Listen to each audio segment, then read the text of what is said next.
A freezing winter morning, a powerful man with everything money could buy, and a little girl shivering on a bench clutching a battered teddy bear. Her voice, soft but trembling, cut through the silence. "You can have my teddy, just save her." In that instant, a millionaire CEO stopped walking and started listening. He did not know her name or the weight of the secret she carried, but those words shattered the walls around his heart. What began as a chance encounter in the snow became a story of unexpected family, of love lost and rediscovered, of the fight to protect the innocent when the world had already failed them. Stay with us, because this is more than a story. It is a promise that hope can survive even in the coldest winter. Subscribe now to Hidden Echo Stories and never miss the moments that can change everything.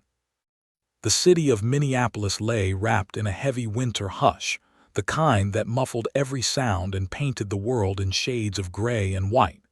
Snowflakes drifted like fragments of glass beneath the weak sun, clinging to bare branches, frosting the lake's frozen skin. Grant Ellison, dressed in his perfectly tailored navy overcoat, walked briskly along the path. He wasn't here for leisure. These morning walks were his ritual, a way to remind himself he was still human, not just a machine bound to meetings, contracts, and deadlines. 15 minutes of solitude between a world that demanded everything and a soul that felt increasingly hollow. His phone buzzed in his glove. He ignored it. For years he had lived by the rhythm of calendar alerts and conference calls, but this morning, silence mattered more.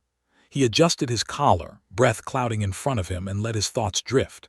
He had built towers that reached for the sky, closed billion-dollar deals, and yet the echo inside him only grew louder. Success had become armor, each victory another layer separating him from what was real. At the bend in the path, something unusual caught his eye. A shape hunched on a snow-dusted bench. At first he thought it was a pile of clothes discarded and forgotten, but then it moved. Grant slowed. There, tucked against the corner of the bench, was a little girl no older than 7. Her knees were pulled to her chest, her thin arms wrapped tightly around a worn, threadbare teddy bear. Strands of dark hair clung damp to her cheeks, a mixture of melting snow and tears. A faded pink blanket lay across her lap, cradling something small, something frighteningly still. Grant's first reaction was irritation, the kind a man feels when the world interrupts his carefully constructed bubble. But as he took a step closer, irritation gave way to something heavier, sharper. The girl raised her eyes to him. Hazel eyes flecked with green, too ancient, too tired for her young face. Her lips parted. Her voice was barely a whisper. "You can have my teddy, just save her." The words struck like ice water down his spine. He looked again at the bundle in her lap. Beneath the fraying blanket was a baby. Tiny cheeks flushed blotchy red from the cold, lips tinged with blue.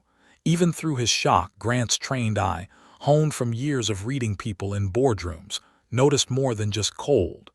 Faint bruising circled the baby's neck, shadows beneath her eyes that no infant should bear. For the first time in years, Grant felt fear, not the kind tied to financial loss or reputation, but a primal terror that the fragile life before him could be extinguished in a moment. His chest tightened. He dropped to his knees, the crunch of snow beneath him, his breath misting in sharp bursts. "Can I help you?" he asked softly, his voice gentler than he intended. The girl recoiled slightly, clutching the baby closer. "Please, don't take us back, she hurts us." The plea was too practiced, too weary. Grant's gaze fell to the girl's wrists, faint, faded bruises that told a story no child should ever have to tell. For a moment, the CEO in him, the negotiator, the man who questioned motives and weighed risks, rose up. Was this a setup, a cruel trick designed to take advantage of his wealth? But the thought dissolved as quickly as it came. The trembling of the girl's shoulders, the way her small fingers gripped the teddy bear as if it were a shield, were truths no con artist could fabricate. Without hesitation, he shrugged off his overcoat and wrapped it around both children. The coat, absurdly large, swallowed them whole, but he didn't care. The cold bit through his suit instantly, but for once he didn't notice. He acted not from calculation but instinct, a reflex buried deep under years of detachment. He carefully lifted the baby into his arm, the child frighteningly light, and then extended his other hand to the girl. "My name is Grant," he said gently. "What's yours?" The girl hesitated, studying him as though weighing whether trust could survive one more betrayal. Finally, her lips formed a single word: Abby. "And this?" He nodded at the baby now bundled against his chest. "Rosie," Abby whispered, "she's my sister." Grant nodded slowly, his throat tightening. As they stood together in the silent park, he felt the weight of something unfamiliar pressing against his chest: responsibility, fear, and something dangerously close to hope. The phone in his pocket buzzed again, insistent. Board review, legal updates, urgent meetings, an entire world demanding his attention. He ignored it. For the first time, the world could wait. As he led Abby and Rosie toward his waiting SUV, his overcoat trailing behind them like a cape, he realized that whatever future awaited, it had already begun shifting beneath his feet. Abby's small hand clutched his tightly, Rosie whimpered softly against his chest, and somewhere in the recesses of his mind, a memory stirred. Claire Bennett, her smile, her laughter, the woman he had once loved and lost. Abby's stubborn jaw, the arch of her brow, it was Claire's face reborn. Grant swallowed hard. He opened the car door, tucking the sisters gently into warmth. Abby never once let go of the teddy bear, her eyes flicking up at him with a mixture of fear and desperate belief. He managed a smile, awkward and painful from disuse. As the SUV pulled away, three shadows merged in the dim morning light: man, girl, and baby, heading toward a future none of them could have foreseen. The diner's neon sign flickered in the pale morning as Grant guided Abby and Rosie inside. The warmth hit them immediately, a rush of coffee, frying eggs, and the sweet scent of cinnamon rolls.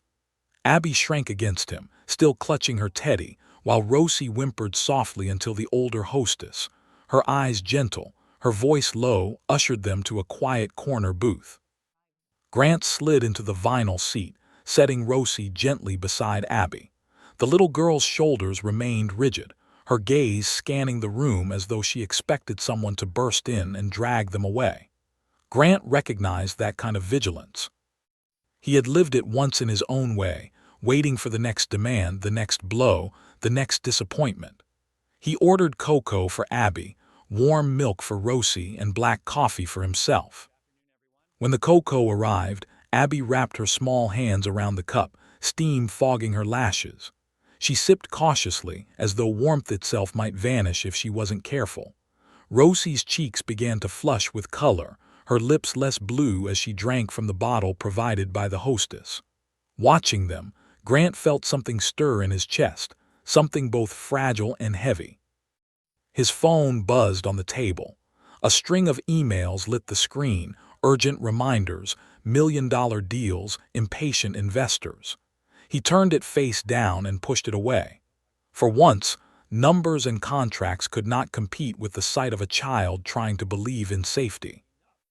Abby fumbled in the oversized coat pocket, pulling out a small tarnished locket on a frayed chain. She placed it on the table, eyes downcast.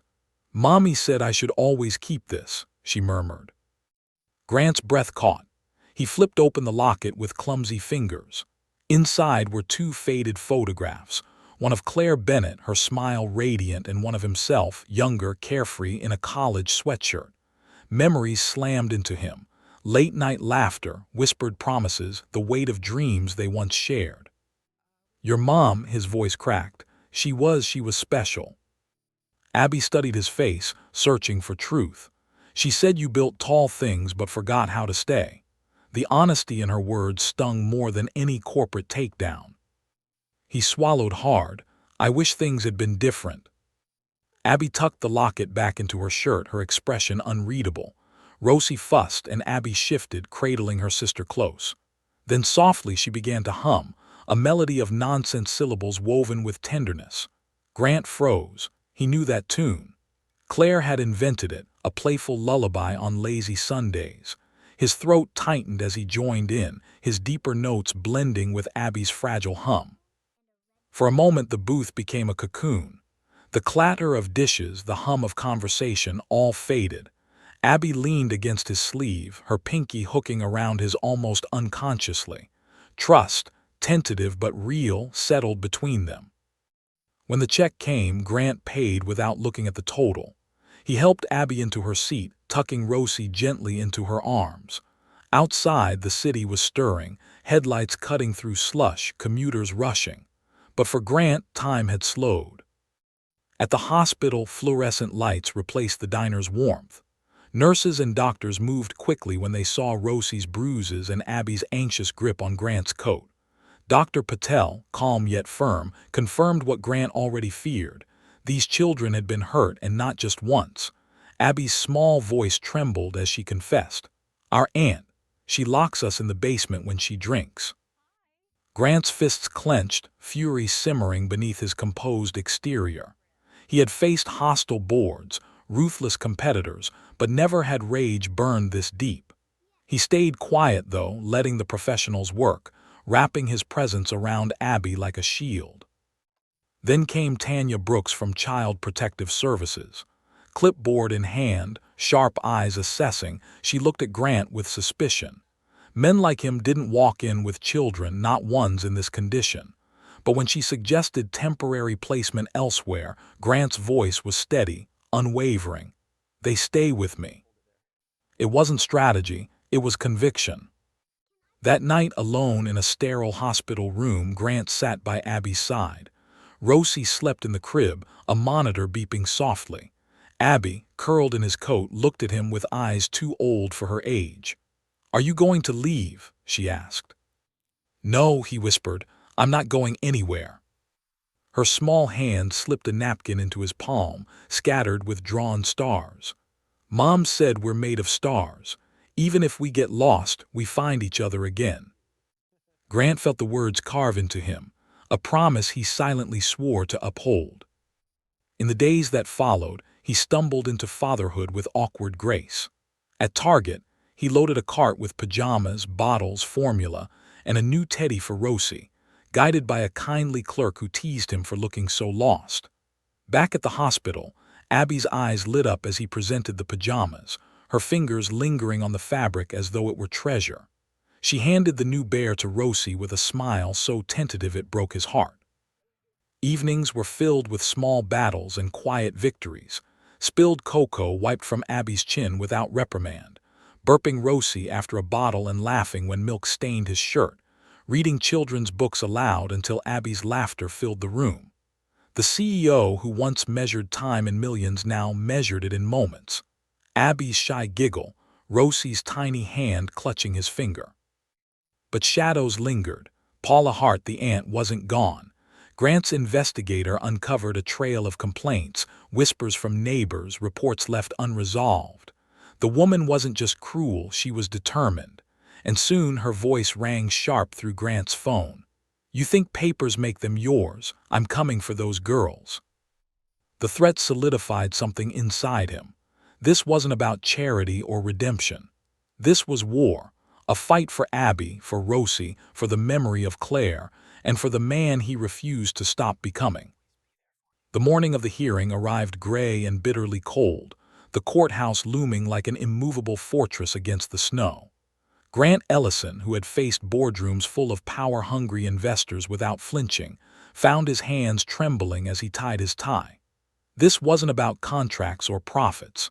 This was about Abby and Rosie, their futures, their safety, their right to a life free of fear. Laura Kim, his attorney, arrived early with her binder of evidence, tabs neat and color-coded. She spoke with quiet confidence, her voice steady as she reviewed the plan. Abby clung to Grant's side, her small hand wrapped around his, so tight his knuckles turned white. Rosie whimpered in Mrs. Adler's arms, sensing the tension in the air. Grant had never felt more protective or more determined. Inside the courtroom, Paula Hart sat stiff-backed with her lawyer, lips pursed, eyes gleaming with resentment. She didn't look at Abby with love. She looked at her as if she were property, something that should have been hers to control. That, more than any evidence, fueled the fire in Grant's chest. The proceedings began. Paula's attorney painted Grant as an opportunist, a wealthy man swept in by guilt, suddenly deciding to play father. He wasn't family, they argued. He wasn't even legally tied to Rosie. How could the court trust a businessman who had ignored these children until now? Their words were sharp, calculated, designed to pierce doubt into the judge's mind. Grant kept his composure, but every accusation stung. He wanted to shout, to rail against the lies. Instead, he gripped the edge of the table and waited. Laura rose, calm and commanding. She laid out the evidence piece by piece. Dr. Patel's medical records, bruises old and new, clear signs of neglect and abuse. Tanya Brooks's CPS notes, patterns of complaints against Paula. The private investigator's photographs, the locked basement, the neighbors' testimonies. Laura's voice never faltered. This is not about wealth. This is not about appearances. This is about safety, stability, and love. Then it was Grant's turn. He stood, palms damp, his heart hammering harder than it ever had before a keynote speech. "Your Honor," he began, voice rough, "I can build skyscrapers. I can write checks that change skylines, but what matters here isn't money. It's being there at 2 a.m. fevers, for the nightmares, for the boring stories children beg to hear again and again. I wasn't there when Abby was born. I didn't know, but I know now, and I will not leave." A hush fell.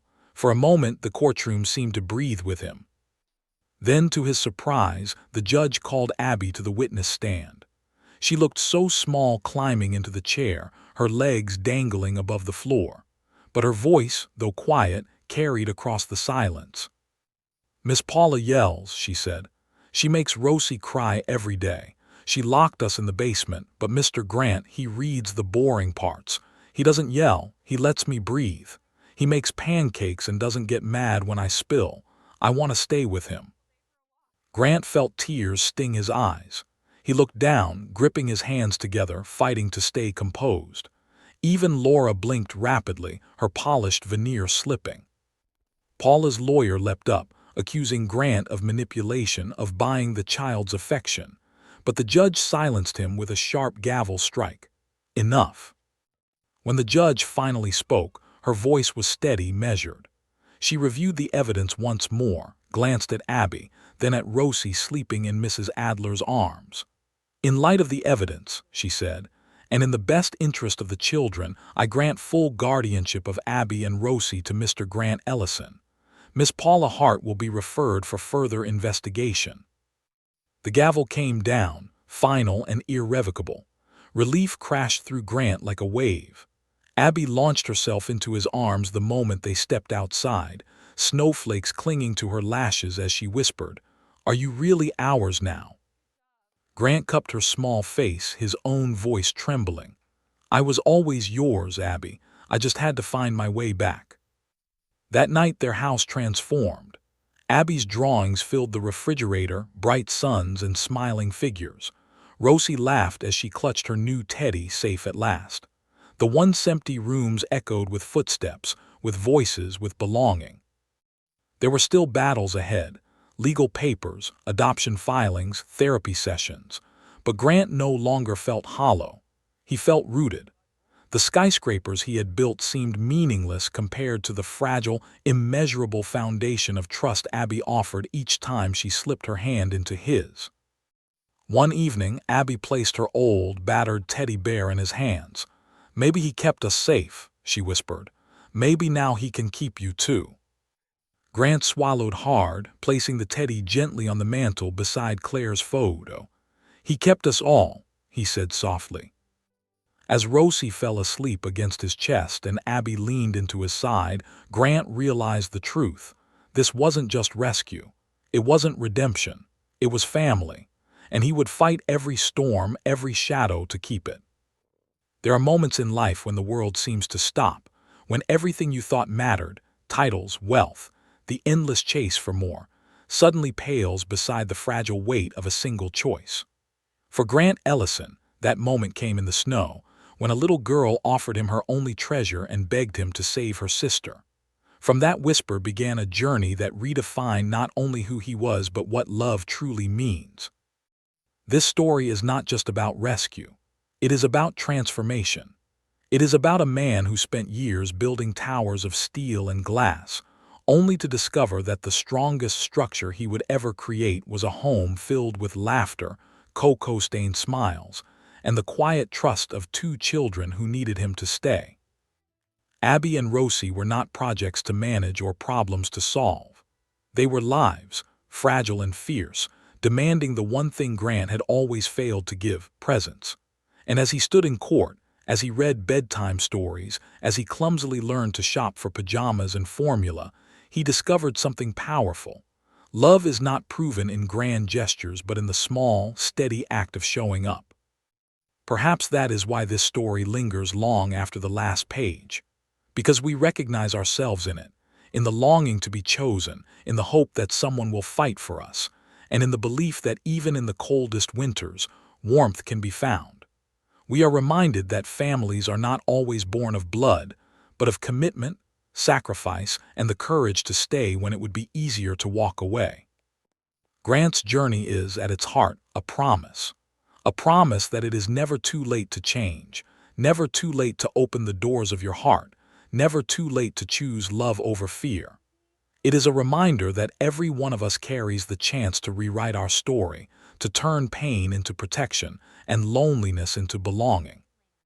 And now, as the echoes of their laughter fill the once empty halls of a house by the lake, we are left with a truth both humbling and beautiful.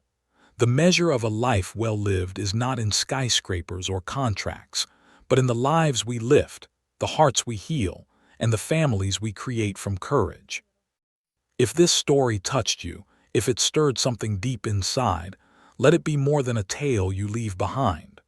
Let it remind you of the power of compassion, of the strength it takes to stay, and of the light we can bring to others when we refuse to look away. Join us for more stories that heal, inspire, and ignite hope. Subscribe to Hidden Echo Stories and never miss the moments that remind us all: love can find us anywhere, even in the snow.